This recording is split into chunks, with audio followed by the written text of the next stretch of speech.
about actions that are happening at the moment of speaking. तो हम बात करते हैं, हम प्रेजेंट कंटिन्यूस टेंस में उन एक्शंस के बारे में बात करते हैं जो जब हम बात कर रहे हैं उस समय वो एक्शन हो रहा है. इट मीन्स जब हम बात कर रहे हैं वो काम उस समय चल रहा होता है, राइट? आफ्टर दैट, जैसे we are learning English now, they are reading their books.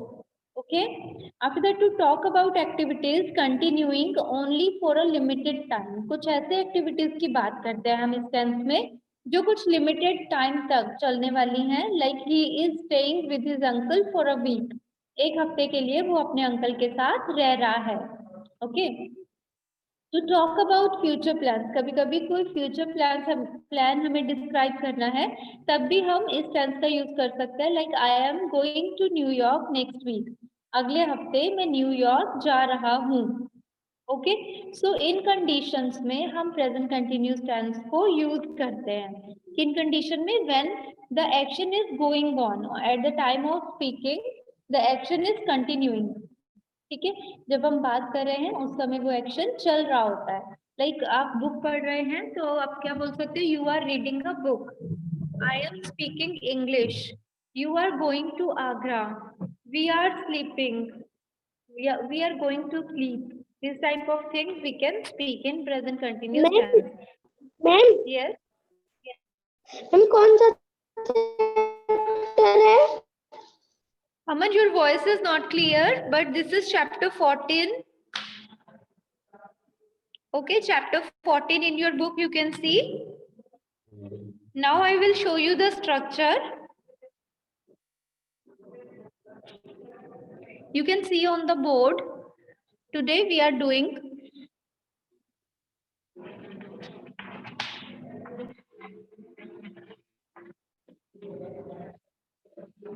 present continuous tense.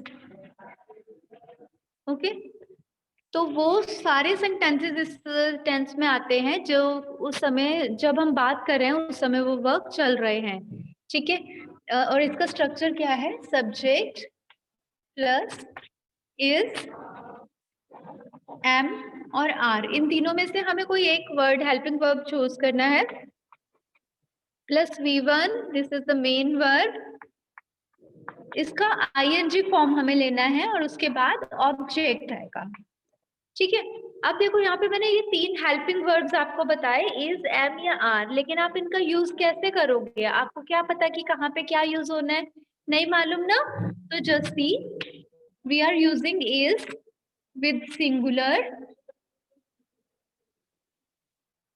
Okay, are with plural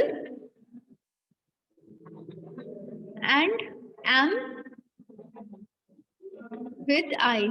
ठीक है, आई के साथ एम का यूज करेंगे, प्लूरल्स के साथ आर का और सिंगुलर के साथ इज का.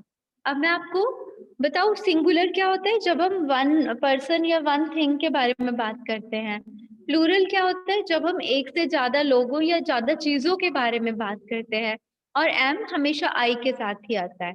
ओके, सो जस्ट सी, अभी मैं एग्जांपल देती हूँ one by one. Like he is reading a book. ठीक है, यहाँ पे हमने एक पर्सन की बात की थी. तो अगर हम बोले दे आर रीडिंग बुक्स, वो लोग बुक्स पढ़ रहे हैं, है ना? They are reading books. तो यहाँ पे ही मीन्स वन पर्सन, एक सिंगुलर पर्सन की हम बात कर रहे थे तो मैंने इज यूज किया. और दे हम एक से ज्यादा लोगों के लिए बात करते हैं तब यूज करते हैं ना, तो दे आर रीडिंग बुक्स. और अगर यही सेंटेंस हमने लिखना हो आई के साथ, then we will write down I am reading a book. Okay, like father के बारे में बात करते हैं तो father is reading the newspaper. Okay, father is reading the newspaper. Okay, after that, mother is cooking food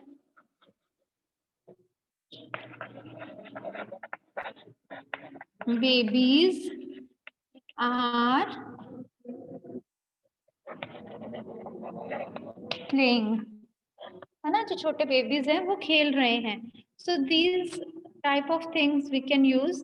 This is the subject, this is the helping verb, this is the main verb with ing form.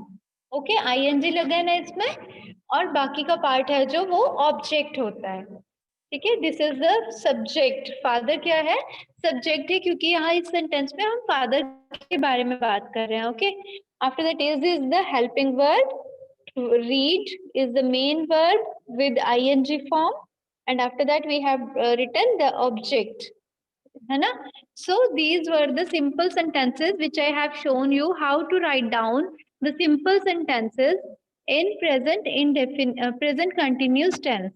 Okay, just have a look on this. Clear है? अगर किसी को कुछ ये समझ में नहीं आया, then you can ask the question. Ma'am, Yes बेटा. Yes तेजस, बोलो. वन और एग्जांपल देना. Okay, I will tell you. आप ही और बताती हूँ, रुको.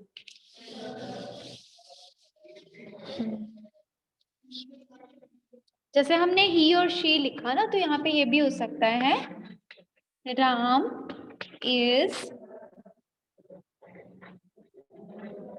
playing cricket. ठीक है, Ram is playing cricket. Ram cricket खेल रहा है. और same as Riya and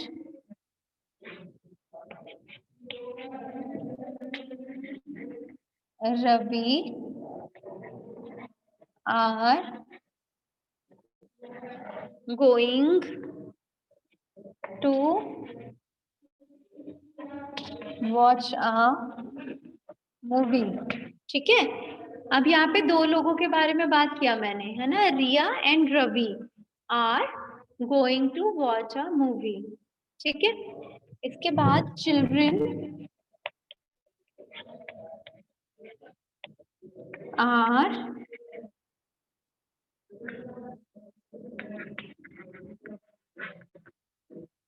playing in the park. ठीक है, children are playing in the park. Okay Tejas, आपको समझ में आया? Yes ma'am. ओके, किसी भी बच्चे को अगर कोई भी चीज समझ में नहीं आया, then you can ask. Clear है इतना सबको? यस. तो इस ओके बेटा, you can raise your hand if you want to ask any question. Okay, after that I will tell you how to make its interrogative and negative sentences. तो अब आपको मैं बताऊंगी कैसे नेगेटिव और इंटेरोगेटिव सेंटेंसेस बनाते हैं इस टेंस में. ठीक है, अब you can see here.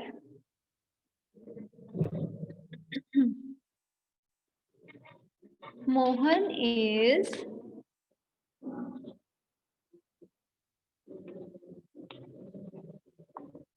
listening the music. ठीक है, मोहन गाने सुन रहा है या म्यूजिक सुन रहा है. ठीक है, इंजॉइंग भी हो सकता है यहाँ पे लिसनिंग की जगह पे. ओके, अब इसको हमने अगर क्वेश्चन, पहले तो नेगेटिव बनाते हैं. नेगेटिव बनाना है ना जब भी आपको, तो आपको ये देखना है, चाहे आपने इज यूज किया, एम यूज किया या आर यूज किया, बस इसके बाद आप नॉट लगा दोगे. तो क्या हो जाएगा, Mohan is not listening the music. Okay, simply जो भी आप हेल्पिंग वर्ब लगाओगे ना, चाहे आप इज यूज करो, एम यूज करो या आर यूज करो, जो भी हेल्पिंग वर्ब आप यूज करोगे, उस हेल्पिंग वर्ब के बाद में आपको नॉट लगाना है. मींस मेन वर्ब और हेल्पिंग वर्ब के बीच में. ठीक है, इन दोनों के बीच में नॉट ऐड कर देना है. ठीक है, then the sentence will be Mohan is not listening the music. Okay ये हो गया इसका नेगेटिव. हमने क्या लिखा? Mohan is not listening the music. Clear?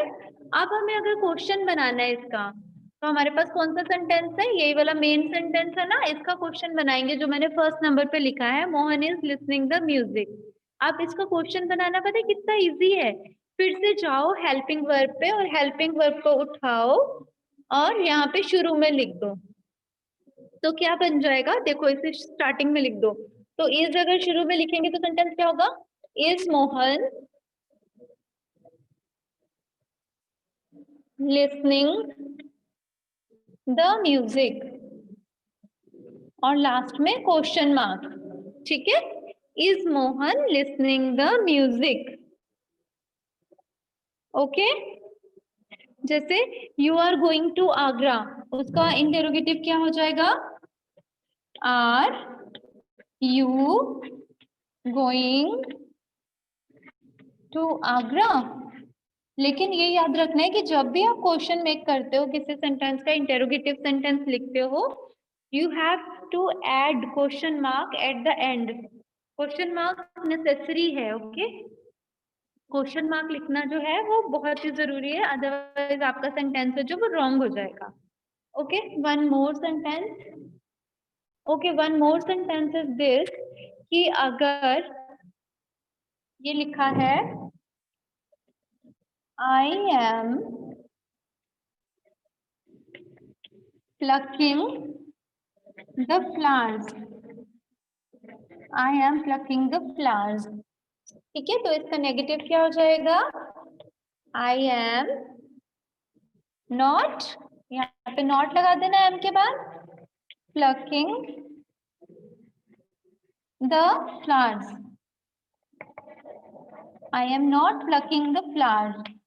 Plucking मतलब होता है फूल तोड़ना. मैं फूल तोड़ रही हूँ. I am not plucking the flower क्या बन जाएगा? मैं फूल नहीं तोड़ रही हूँ. और फिर अगर इसका क्वेश्चन बनाना है तो फिर एम को हमें बिल्कुल शुरू में लिख देना है. तो क्या हो जाएगा? एम आई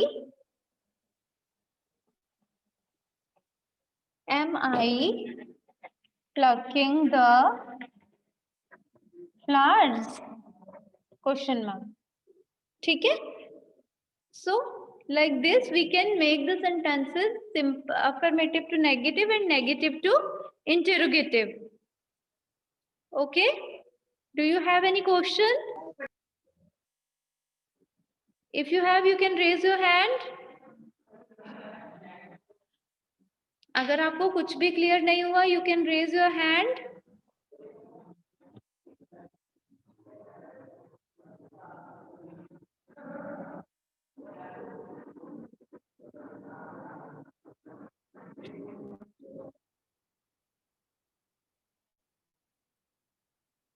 फाइन, सब लोगों को क्लियर हो गया. तो अब हम लोग बुक में एक्सरसाइज फिल करेंगे. चलिए बुक में एक्सरसाइज फिल करते हैं आप. Okay. First of all on first page you can see, यहाँ पे कुछ पिक्चर्स दी हुई हैं और हमें उसके आंसर्स लिखने हैं. Write the answer to the given questions in the space provided. Okay. Stuti, what are you doing?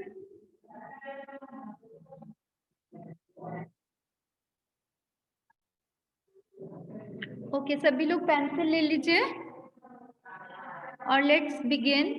Artika, don't show me the book. Artika, what is going on?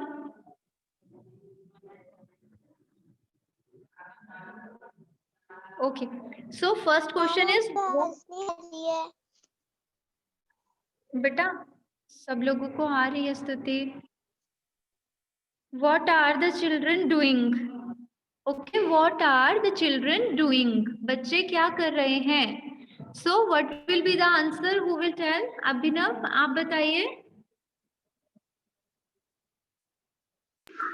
Children are flying a kite. Yes, flying kites. Okay, दोनों लोग अलग अलग उड़ा रहे हैं ना kite.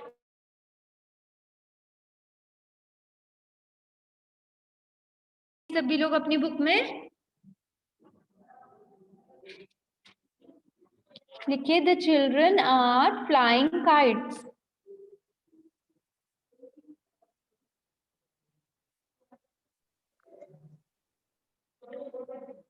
Okay, just fill the book. Stuti, fill the book बेटा।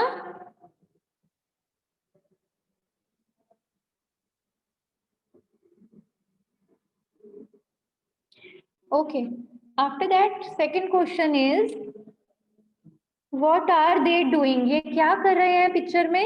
ये they are washing the car ना, cleaning the car. You can write down they are cleaning the car or they are washing the car.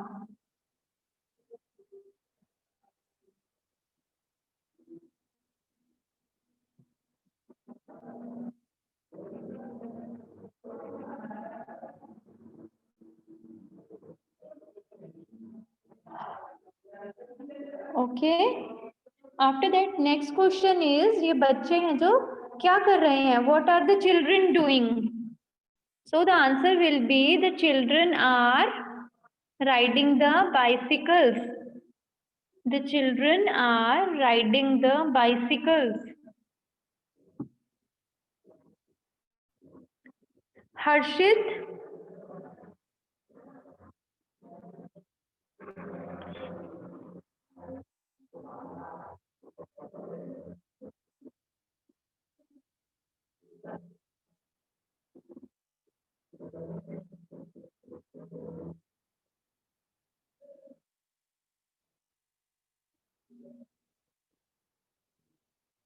okay. Next is what are the girls doing? Girls जो हैं ये play कर रही है ना बेटा? So we will write down the girls are playing.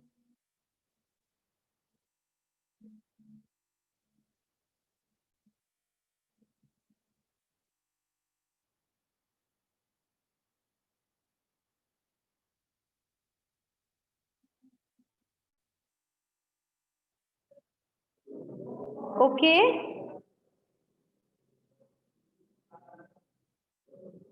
Next one is what are Rita and Rahul doing? Rita and Rahul क्या कर रहे हैं?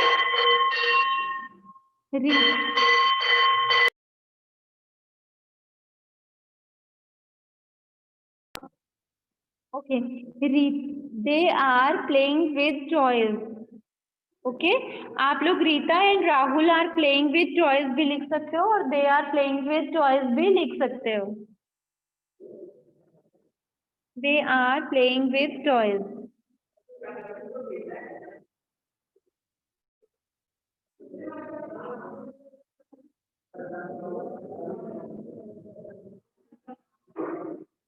Okay, next one is what is the teacher doing? Teacher क्या कर रही है? She is teaching the student.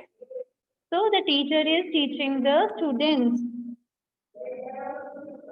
The teacher is teaching the students.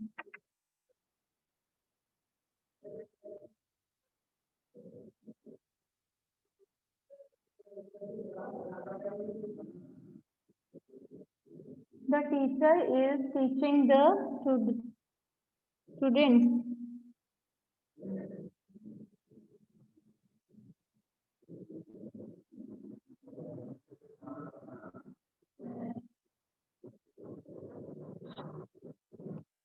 Okay, तो सब लोगों का कंप्लीट हो गया ये पेज? Yes, ma'am. ओके तेजस, Yes, आप भी ma'am. कर। Good, okay Tejas Yes, ma'am. Okay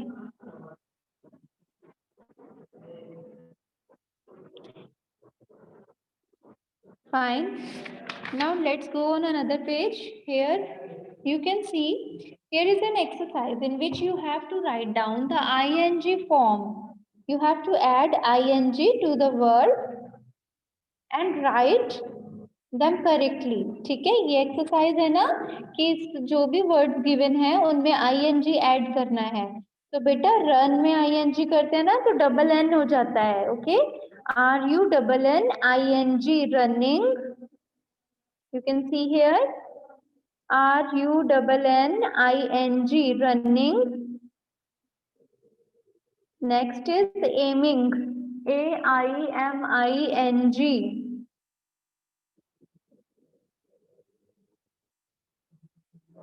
next one is rubbing. Rubbing में भी डबल बी आ जाएगा, RUBBING, रबिंग। ओके, कुछ वर्ड्स होते हैं जिनका